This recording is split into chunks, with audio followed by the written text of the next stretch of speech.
You are watching Grace Television.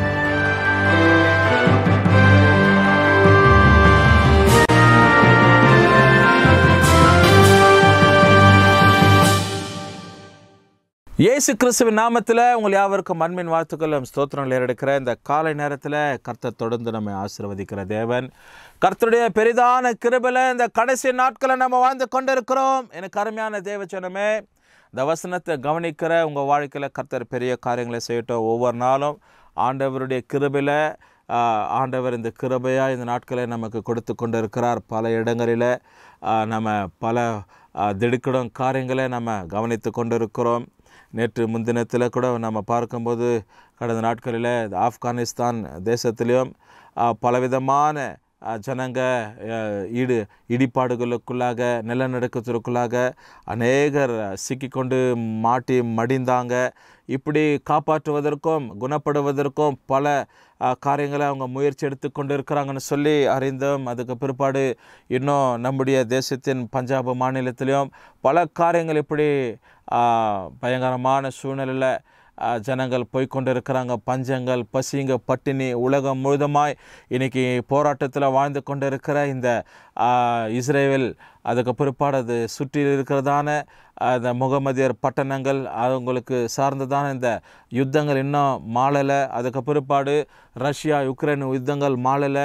இன்னும் ஒழிந்து போகாதபடி இது நாளுக்கு நாள் வலுவடைந்து ஏறக்குறைய ஒரே நாளில் 800க்கு மேற்பட்ட ஜனங்கள் குண்டு வீழ்ச்சினால தகர்க்கப்பட்டு பெரிய பெரிய வர்த்தக மையங்கள் எல்லாம் இடிபாடுக்குள்ளாக போய் அநேக பிரம்மாண்டமான கட்டடங்கள் எல்லாம் ஒழிந்து போய் ஜனங்க சின்ன பின்னமாகி சாப்பாட்டுக்கு இல்லாத பஞ்சத்தின் வாழ்க்கை, தூங்குவதற்கு ஒரு தனிமையான ஒரு இடம் இல்லை, மருத்துவ வசதியே இல்லை. இன்றைக்கி எத்தனையோ ஜனங்கள் ஐயோன்னு கூக்கல் எடுக்கிறதான ஒரு சூழ்நிலைங்க. ஆனாலும் ஆண்டுடைய பெரிதான கிருபையில் இந்த இடத்துல ஏதோ ஒரு பட்டணத்தில் இந்த தேசத்தில் ஒரு மூலையில் நம்ம வாழ்ந்து கொண்டு இருக்கிறோம். ஆண்டுடைய பெரிய இரக்கம் நம்ம பாதுகாத்து நடத்தி கொண்டு இருக்குது. இந்த கடைசி நாட்களில் தேவனை மாத்திரம் நீங்கள் பிடிச்சு கொள்ளுங்க. விடாப்பிடியாய் கர்த்தரை நீங்கள் சார்ந்து கொள்வீர்களானால் உங்கள் வாழ்க்கையில் கர்த்தர் பெரிய சமாதானமான காரியங்களை உங்கள் வாழ்க்கைக்கு ஆண்டவர் செயல்படுத்துவார்.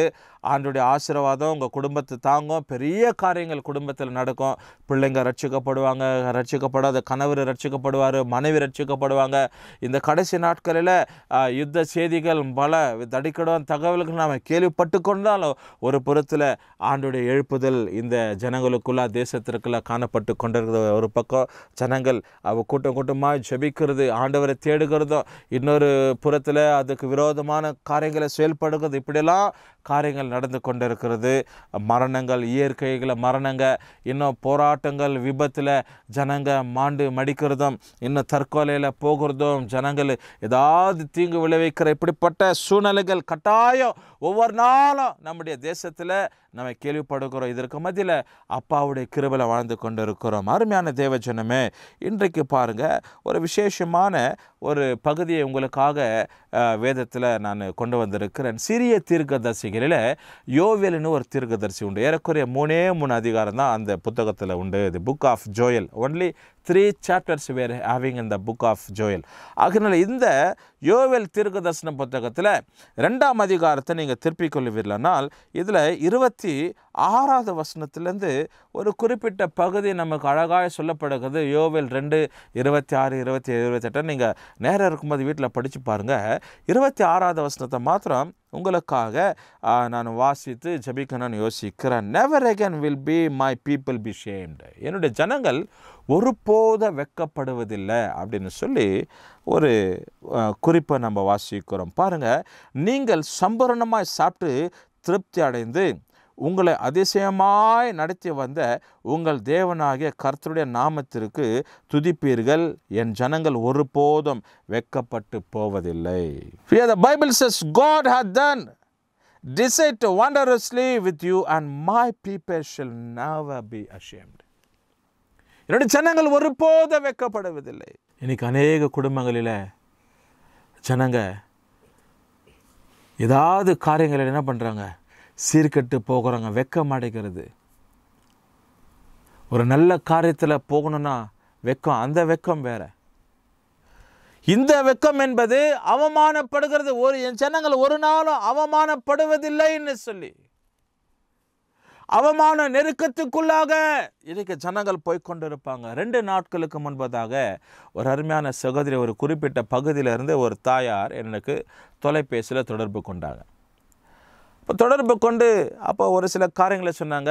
பாஸ்டர், கொஞ்சம் ஃப்ரீயாக இருக்கிறீங்களா, உங்கள்கிட்ட கொஞ்சம் பேசணும். சொல்லுங்கள் சிஸ்டர், நான் வெளியே தான் இருக்கிறேன், அதனால் பரவாயில்ல பேசலான்னு சொல்லும்போது குடும்ப காரியங்கள், குடும்ப விவகாரம், கணவன் மனைவி பிரச்சனை, பிள்ளைங்க, சின்ன வயது பிள்ளைங்க திருமணமாகி கணவன் மனைவியாக வாழ்கிறாங்க. அவங்களுடைய சமாச்சாரம், அவங்களுடைய குடும்பத்தில் குழப்பத்தில் சமாதானம் இல்லாத நெருக்கம், அவமானம், போராட்டம், குடும்பத்தில் பிள்ளைங்க வாழ வேண்டிய வயது, வாழ வேண்டிய காரியம், திருமணமாகி கொஞ்ச நாட்கள் தான், 2 மாதம் 2.5 மாதம் தான் திருமணமாகி அவங்க வாழ்க்கையை நடத்தி கொண்டு இருக்கிறாங்க. புதிதான திருமணமாக இருக்கிற பிள்ளைங்க வாழ்க்கையில் என்ன அவங்க புரிந்து கொள்ள முடியும்?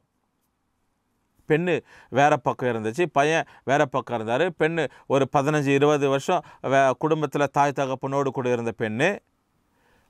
அதே வண்ணமாக மனைப்பையனும் அவன் பல காரியங்கள் உலகமாக அவன் பல இடங்களுக்கு போயிருப்பான், வேலை பார்த்துருப்பான், ஃப்ரெண்ட்ஸுங்க அதெல்லாம் நீங்கள் சேர்த்து இதெல்லாம் நீங்கள் பார்க்கும்போது ஒரே 2 மாதம் 3 மாதத்தில் எந்த கணவன மனைவியுமாய் இணைந்து இருக்கிறவங்க புரிந்து கொண்டு வாழ்க்கையை சீராக நடத்த முடியாது.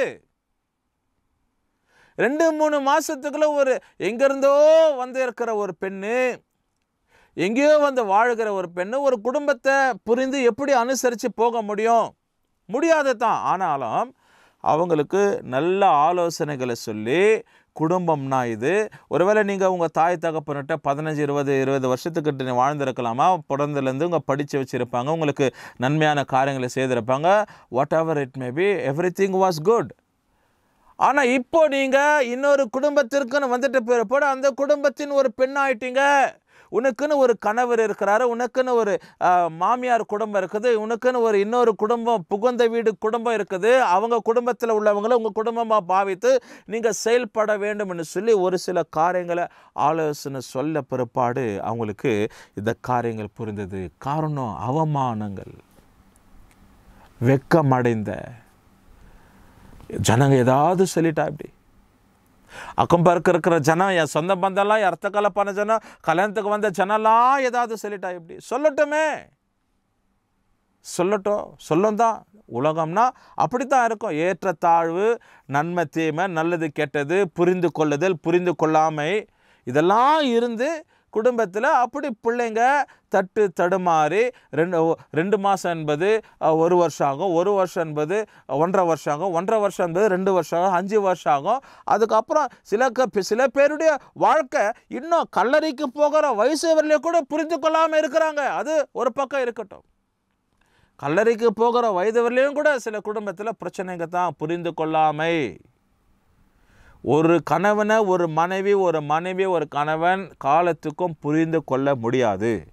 ஏற்ற தாழ்வுகள் இருக்கும். அதனால இப்படி தேவ பக்தி உள்ளவங்க தேவ சமூகத்தில் வளரணும்னு சொல்லி ஆண்டவரை ஏவி, தேவனால் ஏவப்பட்டு ஆண்டவருக்கு அர்ப்பணித்து ஆண்டோட சமூகத்தில் தாழ்த்தி தேவனுக்காக வாழுகிறவங்க வாழ்க்கை இன்றைக்கி அப்படி கொஞ்சம் நஞ்சம் 30%, 60% அப்படி சரி சமணத்துக்குள்ளே வாழ்ந்து கொண்டு இருக்கிறாங்க. இது இயல்பான ஒரு காரியம் நம்ம பார்க்குறோம். அருமையானவர்களே, அப்போ பாருங்கள், இங்கே ஆண்டுடைய வார்த்தை சொல்கிறதுக்கு தகுந்தது போல் இன்றைக்கி எத்தனையோ குடும்பங்களில் பிசாசு இன்றைக்கி தலை வெறுத்து ஆடிக்கொண்டு இருக்கிறான். குடும்பத்தில் நெருக்கத்தையும் அவமானத்தை கொண்டு வரான். பிள்ளைங்க நிமித்தமாக அவமானம், பிள்ளை குடிச்சிட்டு வருது. ஒரு தாய் தகப்பன் சொல்கிறேன், என் பிள்ளை குடிச்சிட்டு டெய்லி குடிச்சிட்டு வரான், வீட்டுக்கு வரும்போதெல்லாம் எங்கே வெளியே போயிட்டு வரும்போது குடிச்சிட்டு வரான், அவனை கேட்கக்கூடாதுன்றான். அவமானங்கள். இதே அவன் கூட படித்த இன்னொரு பையன் நல்ல வேலையில் இருக்கிறான்ப்பா, மிலிட்ரியில் இருக்கிறான் ஒரு பையன், இன்னொரு பையன் சாஃப்ட்வேரில் இருக்கிறான், இன்னொரு பையன் மொபைல் கடை வச்சுன்னு இருக்கிறான், இன்னொரு பையன் நல்ல ஒரு ஸ்டேஷ்னரி ஷாப்பை வச்சுன்னு இருக்கிறான். ஆனால் என் பிள்ளை இப்படி இருக்குது, தரித்திரமாக இருக்குது, என் பிள்ளை இப்படி இருக்குதுன்னு சொல்லி எத்தனையோ குடும்பத்தில் அழுகுறாங்க. தலையில் அடிச்சுக்கிற ஒரு காரியம் தாய் தகப்பன். அவமானங்கள் பிசாசு கொண்டு வருவான். பிசாசு அவமானத்தை கொண்டு வருவான். தலைகுணவை ஏற்படுத்துற, அதுதான் அவனுடைய வேலை, அதுதான் அவனுடைய யுக்தி.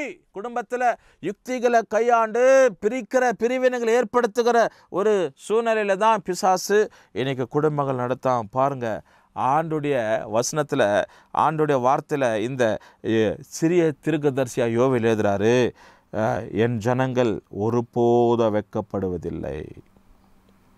And my people shall never be ashamed. இன்னைக்கு தேவனால் நடத்தப்படுகிற, தேவனை சார்ந்திருக்கிற உன் வாழ்க்கையில் ஆண்டவர் எந்த விதத்தில் வெட்கத்திற்குள்ள நடத்த மாட்டார். Nothing will be ashamed you. ஒரு காரியம் உங்களை அப்படி அதாவது பிரச்சனைகளுக்குள்ளாகவும் இல்லை அவமானத்திற்குள்ளாக வெட்கத்திற்குள்ளாக தள்ளப்பட மாட்டாய்.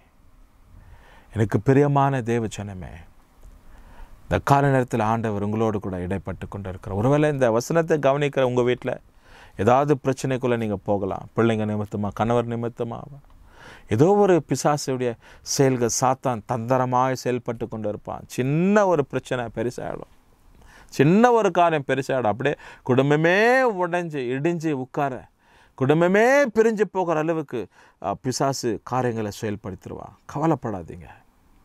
Do not be worried. பயப்படாதீங்க. தேவன் உங்கள் பக்கத்தில் இருக்கு, உங்கள் பட்சத்தில் இருக்கிறார். தேவன் உங்களுக்காக வழக்காடுவார். உங்கள் அவமானத்தை எல்லாம் கர்த்தர் மாற்றிடுவார்.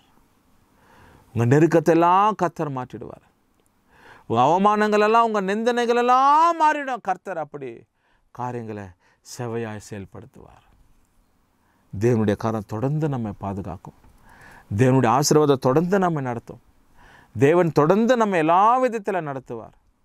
கர்த்தருடைய ஆசீர்வாதம், ஆறுதல், சமாதானம் குடும்பங்களை ஆலோசியும். ஜெபம் பண்ணுவோமா? நல்ல பிதாவே, இந்த காரணத்துக்காக நன்றி. யோவேல் 2:26, 27, 28 அப்படி இருக்கிற வசனங்களில் ஆண்டவரே, இந்த பிள்ளைங்க கர்த்தாவே இன்றைக்கு ஆண்டவர் இடம் கொடுத்துருக்குறாங்க.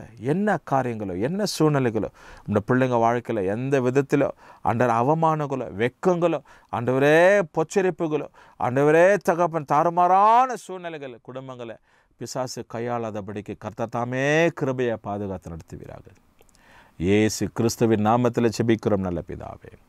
ஆமென். கர்த்தர் நம்மை ஆசீர்வதிப்பார்.